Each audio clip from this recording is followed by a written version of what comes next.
Hello, I'm Mr. Wilke. We're learning statistics. Today we're going to talk about a two-prop z-test. So let's think about what that means.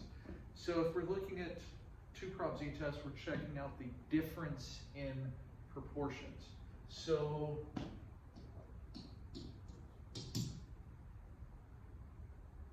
H naught is going to be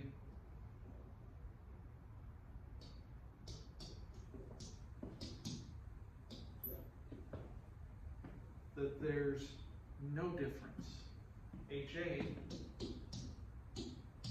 is going to be P1 minus P2 is greater than, less than, or not equal to 0. Now, another way we can write this, if P1 minus P2 is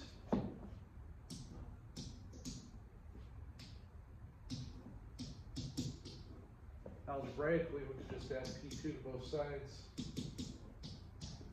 and we get, oh, so we're testing to see, are the two proportions equal, okay? Is P1 equal to P2? Well, that makes sense, right? Okay, so H naught, we could write P1 equals P2, HA. Maybe we'll want to see if P1 is greater than P2, P1 is less than P2, or if we don't know which direction, we just say, do a two-sided P1 not equal to P2, okay?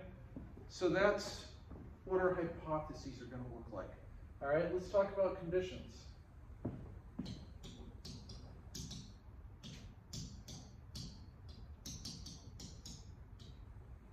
Conditions.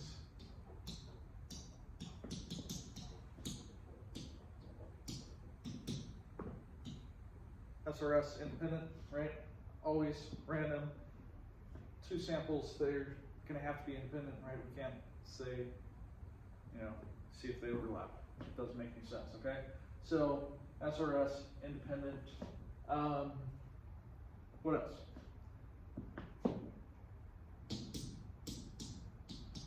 10% rule. Okay, so now if we're pulling from one big population and then separating them, we've just got to do 10% of the whole thing. If we're looking at two separate populations and comparing, then 10% of each. Either way is fine. This rule becomes less of a big deal, but still check it. And the other one would be large counts. Now, if we're looking at our two together, we're going to look at into combined. What do I mean? We'll talk about that. But we could do it N1 P1, N1 Q1, N2 P2, N2 Q2. As long as they're all greater than 10, you're good. Okay? And sometimes, really, they could all be greater than or equal to 5, and it's okay, but because we're going to combine everything and the combination would be greater than 10, then these would each have to just be greater than 5. But let's just worry about it like that for now and go from there. Okay, so there's our conditions. Now, when we're testing them, we want to talk about combining these, and let's think about this, okay? If, let's look at the commercial for Stop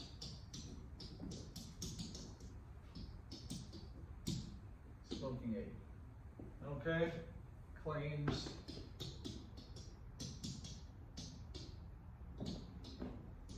18% placebo,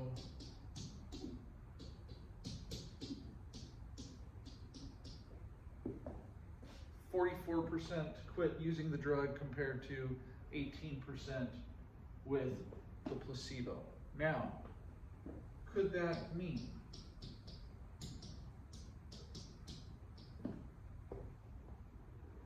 Okay, 18% is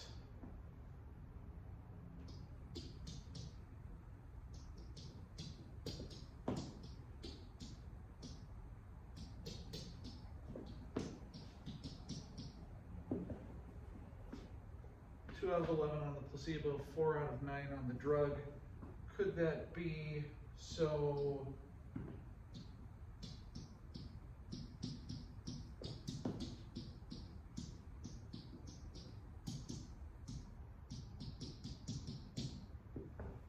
Six out of 20 just happened to quit. Now, here's the nice thing. This clearly isn't going to work because NP and Q have to be greater than or equal to 10. This would, NP would be, what, 6, right? And Q would be 14. So this clearly doesn't work. We can assume that it has to be higher, right? But we don't know that they didn't just do this, right? Now, if they just did this, clearly the conditions aren't met. We'd have to proceed with caution. But think about it. If 6 out of 20 quit, that's what, 30%? We need to compare 18% and 44% to 30%. We're not comparing 18 to 44, we're comparing them both to 30%. Okay, does that make sense why we would combine them? We say this is pooled, okay? So to find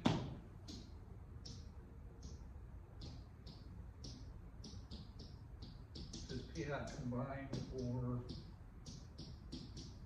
pooled,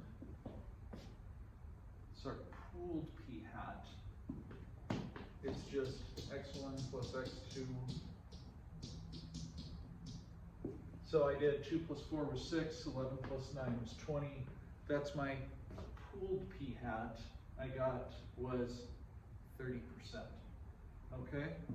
Do we see how this works? Okay, so if our pooled p hat, now we're going to be testing, you know, is it just due to chance that more got, let's say 30% we're going to quit anyway. It could just be due to chance that, you know, more who were going to quit anyway got placed in the drug group, right? We don't know. That's why we do testing, right? Now, clearly this wasn't large enough. So what if we did, so it was large enough. Let's say 30 out of 100 quit. So that's what? 10 out of 55. And 20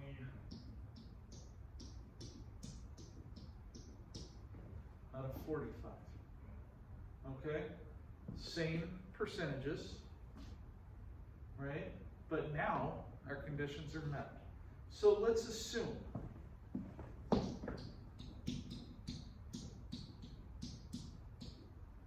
now, did we pick random people to say, okay, you random 100 people, you're going to quit smoking? Or did we pick 100 volunteers and randomly assign who got the drug, randomly assign who got the placebo? Yeah, we did it that way, right? We need 100 people who want to quit smoking, because if we just picked 100 people at random, really only probably about California, 11 of them maybe actually smoke. It's a pretty low number. Although, you know, vaping brought it up. So don't do that, because really you just look dumb. Okay, let's assume that they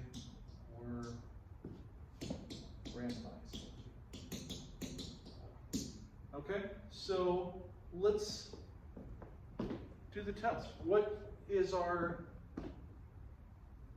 okay, so we've got our conditions met. We've got our hypotheses are going to be, let's let, we'll, drug P2 equals placebo. We want to see if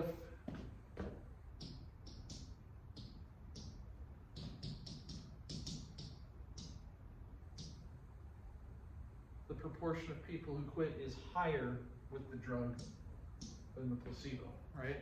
That makes sense, right? We don't want to see if you're less likely to quit with the drug. Why would we care? Okay, so we want to see if it's greater. Conditions are met. What's our inference going to be? Well, it's always standardized test statistic.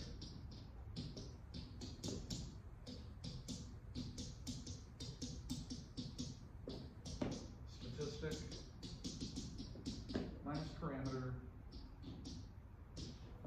over standard deviation of statistic, right? What is our standardized test statistic going to be? It's going to be Z. Why Z? Why can we use Z? We can only use Z when it's what? Normal, that's correct. How do we know it's normal? Well, that's why we do our conditions, right? If our large counts condition is met in P and Q, both greater than or equal to 10, it's going to work. Now, here we have, if I separate them out, N1, P1 is 20. N1, Q1 would be 25. N2, P2 would be 10. N2, Q2 would be 45. All of those are greater than or equal to 10. We're good to go, okay? So it's approximately normal. We can use Z. Statistic. Well, P1 equals P2, so the statistic is what? P1, that's the same as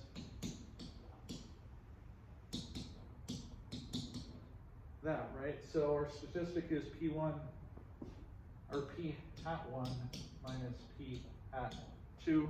Our parameter is 0, so we don't have to worry about it, right?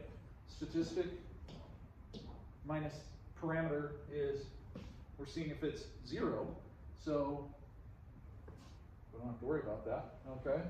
Over, now you might think it's P1, Q1 over N1 plus P2, Q2 over N2 square rooted, but we're pooling them. So it's going to be the square root of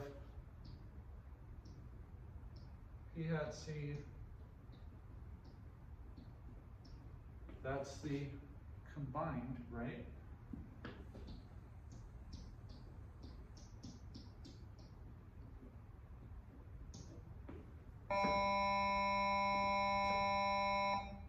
And it works out nice and neat like that. Okay? So, do we want to try it? All right, let's try doing 4-step inference. Step 1, we state what we're doing, state our hypotheses. Step 2, conditions. Step 3, do the inference. Step 4, interpret in the context of the problem. All right, so let's do that. So, step 1. Remember, write step 1, step 2, step 3, step 4 when you're doing formal inference. So we want to know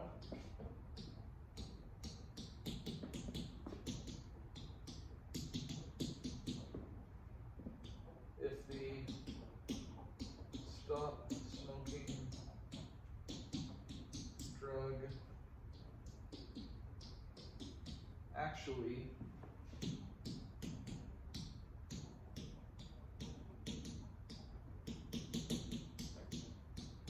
quit smoking. So is the proportion who quit using drug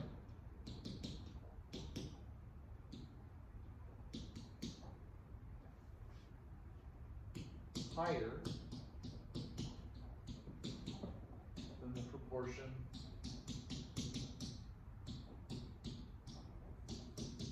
quits, call this P1, using C, we'll call this P2, okay? So H naught, P1 equals P2, HA, P1 is greater than P2, okay? All right, so we're good on step one. Let's go to step two. Let's talk about conditions, okay? So what are our conditions? We need, well, we were told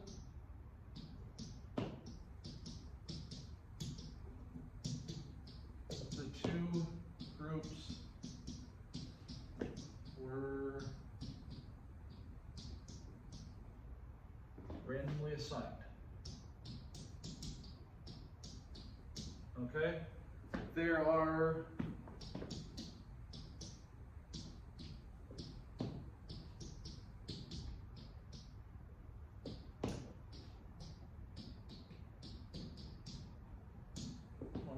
smokers in the population. So 10% rules met. And we said N1 was, do we remember what they were? It was, we said it was what, 10 out of 45. This was P hat 2, P hat 1 was 20. Wait, sorry, or this was 10 out of 55. P hat 2 was 20 out of 45. So N1 is 20. Sorry, N1, P1 is 20. N1, Q1 is 25. Into P2 is 10. Into Q2 is 45. All greater than or equal to 10. We proceed with a two-prop z-test. Or you can call it a two-sample z-test for proportions.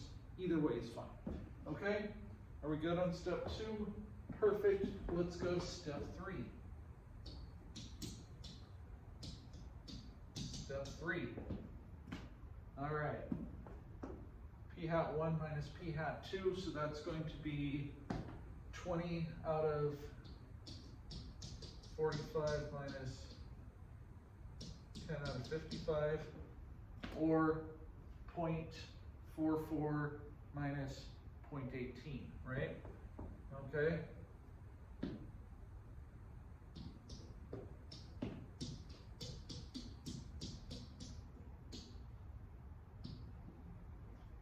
The square root. Remember this? This was the combined p hat, which was 0.3. 1 minus that is 0.7.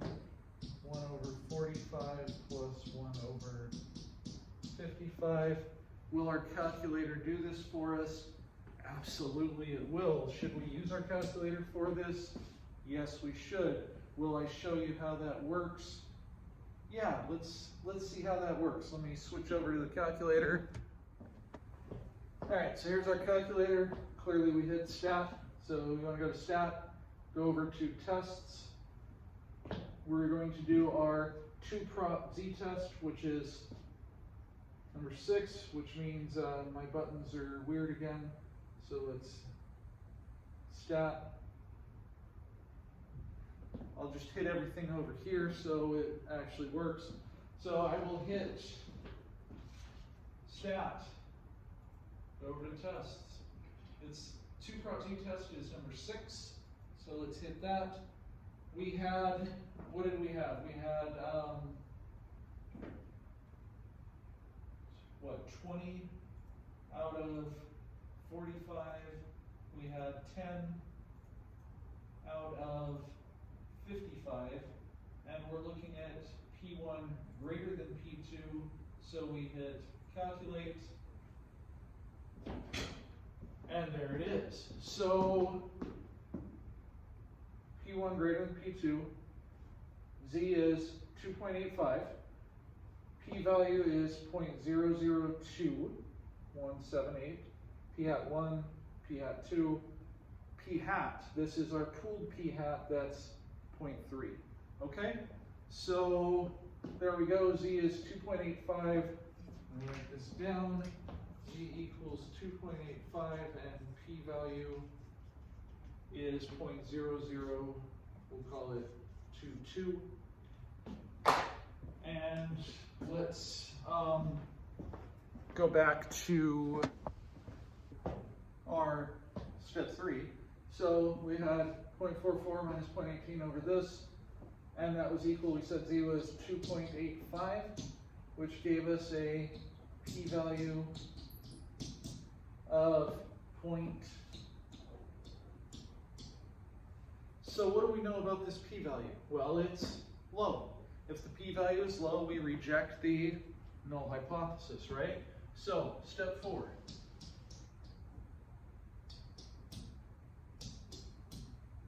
As always, we want to link our conclusion to our p-value. Since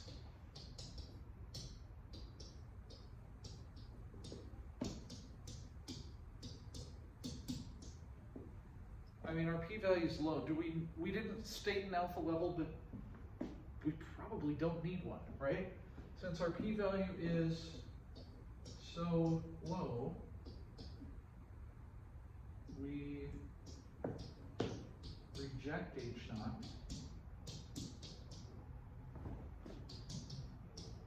in favor of HA.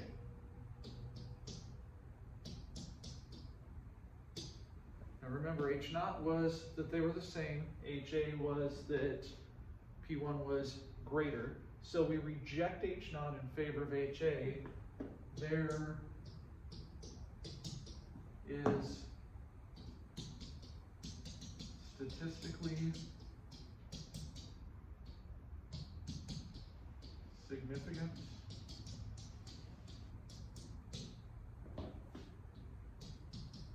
evidence to show the proportion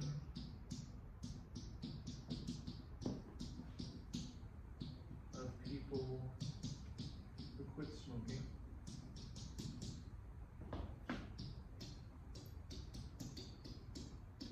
was higher with the drug than the placebo. And that's it. Step 1, step 2, step 3, step 4. Do we have any questions? If there's no questions, then that's the end of the chapter. So we'll review the chapter next time, and then we'll take the test. That's it, okay? So, yeah, just remember, use your pooled p-hat. We don't use the pooled p-hat on a confidence interval. We do on a hypothesis test, okay? All right, that's it. Thank you guys for listening. Thanks to Creator for the t-shirt, and I will see you guys soon.